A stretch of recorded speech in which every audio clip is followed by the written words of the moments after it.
আপনি কি জানেন কোরআন নিয়ে কোন ফেরেশতা পৃথিবীতে এসেছিল? জানেন ফেরেশতার নাম কি বলেন তো? জিবরিল আলাইহিস সালাম।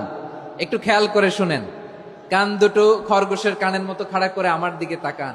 সাইয়েদনা জিবরিল কোরআন নিয়ে এসেছেন, ফলে উনি হয়েছেন শ্রেষ্ঠ ফেরেশতা। বিশ্ব নবীর উপর কোরআন নাজিল হয়েছে, তাই তিনি হয়েছেন শ্রেষ্ঠ নবী। রমাদানে কোরআন নাজিল হয়েছে, তাই রমাদান হয়েছে শ্রেষ্ঠ মাস। কদরের রাতে কোরআন নাজিল হয়েছে, তাই কদর হয়েছে শ্রেষ্ঠ রাত। আমরাও যদি কোরআনের সাথে সম্পর্ক বাড়াই, আমাদের মর্যাদাও এরকম, আমাদেরকেও শ্রেষ্ঠ মানুষ বানায় দিবে কে? এজন্য কোরআনের সাথে সম্পর্ক বাড়াইতে রাজি আছেন তো? যারাই কোরআনের সাথে সম্পর্ক বাড়ায়, এদের মর্যাদা বাড়ায় দেয় কে? দেখবেন আমাদের হাফেজে কোরআন, তারা ইন্টারন্যাশনাল কোরআন কম্পিটিশনে যে গোটা বিশ্বকে পেছনে ফেলে প্রথম পুরস্কার নিয়ে আসে।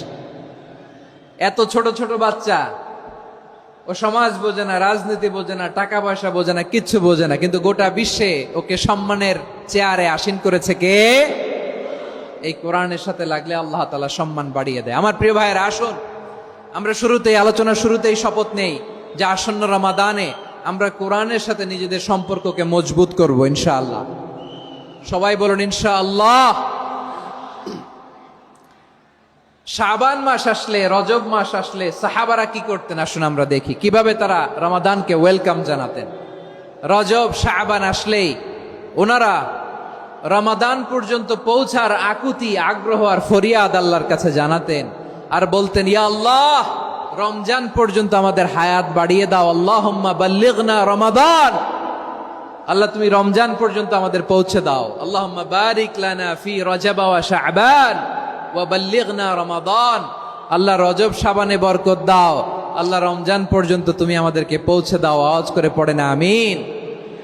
আমার প্রিয় চাঁপাইনবাবগঞ্জের ভাইরা, গত বছর অনেকের সাথে আমরা একসাথে রমাদান কাটিয়েছি, তাদের অনেকে দুনিয়াতে এখন বেঁচে নাই, এরকম আছে না নাই? এই যে আরো 7 দিন বাকি রমাদান আসতে, এই 7 দিন পর্যন্ত আমরা রমাদান পাবো, কোনো গ্যারান্টি আছে? আচ্ছা, এই বছর যদি খুশনসিব হয় আমাদের, আমরা যদি পাই, আগামী বছরও যে রমাদান আমরা পাবো, কোনো গ্যারান্টি আছে? তাহলে আসুন আমরা ভেবে নেই, হতে পারে this Ramadan could be the last and final Ramadan in our life. হতে পারে এই রমাদানই হতে পারে আমার জীবনের শেষ রমাদান। ঠিক কিনা বলেন? তাই আসুন আমরা আল্লাহর কাছে দোয়া করি, আল্লাহুম্মা বাল্লিগনা রমাদান, আল্লাহ তুমি রমাদান পর্যন্ত আমাদেরকে পৌঁছে দাও। আওয়াজ করে পড়েন আমিন। ইবনু রাজব আল হাম্বলি লাতাইফুল মাআরিফের মধ্যে লিখেছেন, সাহাবারা ওনারা রমাদান কেন্দ্রিক, আমাদের সালফে সালেহিনরা রমাদান কেন্দ্রিক জীবন কাটাতেন। ওনারা রমজান আসার 6 মাস আগে আল্লাহর কাছে দোয়া করতেন, আল্লাহ রমজান পর্যন্ত পৌঁছে দাও। রমজান চলে যাওয়ার পরে বাকি 6 মাস আল্লাহর কাছে দোয়া করতেন, আল্লাহ এই রমাদানে যে ইবাদত করেছি, ইবাদত গুলো তুমি কবুল করে নাও। সুবহানাল্লাহ। তাহলে পুরো বছর রমাদান কেন্দ্রিক জীবন। রমজান আসার আগে 6 মাস দোয়া করতো, আল্লাহ আমরা যেন রমজান পাই। রমজান চলে যাওয়ার পরে বাকি 6 মাস বলতো, আল্লাহ রমজানে যে ইবাদত করেছি এগুলো তুমি কবুল করে নাও। সুবহানাল্লাহ। আবার এই শাবান মাসে আল্লাহর হাবিব সাল্লাল্লাহু আলাইহি ওয়াসাল্লাম সবচেয়ে বেশি রোজা রাখতেন। কানা ইয়াসুমু শাবানা কুল্লাহ, সবচেয়ে বেশি রোজা রাখতেন শাবান মাসে। ওয়া কানা ইয়াসুমু শাবানা ইল্লা কলিলা, শাবানের অল্প কয়েকদিন ছাড়া পুরো শাবানটাই বিশ্বনবী রোজা রাখতেন। সুবহানাল্লাহ পড়েন। এই শাবানে আপনারা রোজা রাখছেন তো? রাখছেন? আল্লাহ তুমি কবুল করো, আমরা সবাই পড়ি আমিন। মাইকের সাউন্ডটা একটু উইক মনে হচ্ছে, একটু স্ট্রং করতে হবে সামান্য। মাইক অপারেটর যিনি আছেন একটু স্ট্রং করবেন, আমার শাউট করে কথা বলা লাগতেছে, একটু স্ট্রং করবেন মেহেরবানি করে, মাইকের সাউন্ডটা একটু স্ট্রং করবেন। প্রিয় ভাইয়েরা, এই শাবান শেষে আমাদের মধ্যে আগমন করবে রমাদান, এবং এই রমাদানুল মুবারক আল্লাহ তাআলা আমাদের জন্য সিয়াম ফরজ করেছেন। কি ফরজ করেছেন? তিনি সূরাতুল বাকারার 183 নম্বর আয়াতে ইরশাদ করছেন, রাব্বুল আলামিন বলেন, ইয়া আইয়ুহাল্লাযীনা আমানু কুতিবা আলাইকুমুস সিয়ামু কামা কুতিবা আলাল্লাযীনা মিন ক্বাবলিকুম লাআল্লাকুম তাত্তাকুন। আল্লাহ বলেন, ও বিশ্বাসীরা শোনো শোনো, তোমাদের জন্য সিয়ামকে ফরজ করা হয়েছে, ঠিক যেমন ভাবে তোমাদের পূর্ববর্তী উম্মতদের উপরও সিয়ামকে ফরজ করা হয়েছিল। লাআল্লাকুম তাত্তাকুন, যাতে করে তোমরা সবাই মুত্তাকি হতে পারো। সুবহানাল্লাহ বলেন। যাতে করে তোমরা আল্লাহ সচেতন হতে পারো। তাহলে সিয়ামকে, এই সামনে যে রমাদান আসতেছে আমার প্রিয় ভাইয়েরা, এই পুরো রমাদান ব্যাপী সিয়াম সাধন করা, সিয়াম পালন করাকে আমাদের জন্য ফরজ করে দিয়েছে কে?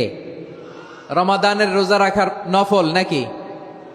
রমাদানে সিয়াম পালন করা কি নফল? সুন্নাত?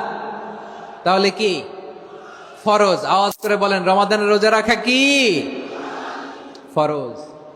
এটা শুধু আমাদের উপরই ফরজ না, আমাদের আগে যত জাতিগোষ্ঠী এই পৃথিবীতে এসছে সবার উপরে সিয়াম পালনকে ফরজ করেছে কে? সবার উপরে আল্লাহ তাআলা সিয়াম পালনকে ফরজ করেছিলেন। তবে ধরনটা ভিন্ন ছিল, এক এক জাতিগোষ্ঠীর জন্য এক এক ধরনের ছিল। আমাদের জন্য সিয়াম ফরজ টানা 1 মাস 30 দিন বা 29 দিন। কোন কোন উম্মতের উপর 30 দিন না, মাত্র 3টা রোজা ফরজ ছিল। কয়টা? আওয়াজ করে বলেন। আপনাদের কি মনোযোগ আছে না গেছে? মনোযোগ আছে? তাকবীর পড়েন তো, লিল্লাহে তাকবীর। আমাদের 1 মাস সিয়াম ফরজ। পূর্ববর্তী অনেক উম্মতের উপর 1 মাস ছিল না, 3টা ফরজ ছিল। কয়টা? প্রতি মাসের 13, 14, 15 ফরজ ছিল তাদের জন্য। কারো জন্য শুধু একটা, আশুরার রোজা। কোন কোন উম্মতের জন্য 10টা। কোন কোন উম্মতের জন্য রোজা ফরজ ছিল মৌনতার রোজা, আরবিতে বলে সৌমুল ইনসাত, মানে সারাদিন খেতে পারবে, পান করতে পারবে, স্ত্রীর সাথে মেলামেশা করতে পারবে, কিন্তু কথা বলতে পারবে না। কথা বললেই তাদের রোজা ভেঙে যেত। পড়েন সুবহানাল্লাহ। কি অদ্ভুত ব্যাপার! মৌন সম্মতির রোজা। যেমনটি সাইয়্যিদাতুনা মারিয়াম আলাইহিস সালাম বলেছেন, ইন্নী নাযারতু লির-রাহমানি সাওমা ফালান উকাল্লিমাল ইয়াওমা ইনসিয়া। তিনি বলেছেন, আজকে আমি রহমানের জন্য, মানে আল্লাহর জন্য রোজা মানত করেছি, আজকে আমি কারোর সাথে কথা বলতে পারবো না। তো রোজা রাখলে কথা বলতে পারবে না কেন? কারণ ওই শরীয়তে রোজার বিধান ছিল সকাল থেকে সন্ধ্যা খেতে পারবেন, পান করতে পারবেন, কিন্তু কথা বলতে পারবেন না। কথা বললেই রোজা ভেঙে যেত। সুবহানাল্লাহ বলেন।